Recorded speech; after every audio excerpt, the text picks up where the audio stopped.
तर शिवसेना उद्धव बाळासाहेब ठाकरे पक्ष आणि मनसेच्या युतीची आज आता घोषणा झाली आणि या घोषणेच्या पत्रकार परिषदेमध्ये शिवसेनेचे खासदार संजय राऊत यांना विशेष स्थान होतं। ते संपूर्ण पत्रकार परिषदेमध्ये ठाकरे बंधूंच्या सोबत स्टेजवर बसले होते।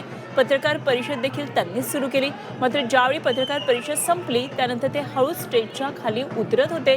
युतीच्या घोषणेनंतर ठाकरे कुटुंबाचं फोटो सेशन सुरू होणार होतं। त्यामुळे स्टेजवरील संजय राऊत हे हळूच खाली उतरून जात होते। हे राज ठाकरे यांच्या लक्षात आल्यानंतर त्यांनी लगेचच संजय राऊत यांच्या हाताला धरलं आणि उद्धव ठाकरे आणि त्यांच्या मध्ये उभं केलं। ठाकरे बंधूंच्या मनोमिलनाचं संजय राऊतच शिल्पकार असल्याचं अप्रत्यक्षरित्या राज ठाकरेंनी हे दाखवून दिलं। संजय राऊत देखील या स्नेहामुळे आणि दिलेल्या आदरयुक्त स्थानामुळे आनंदी झाल्याचं त्यांच्या चेहऱ्यावरून स्पष्ट दिसत होतं।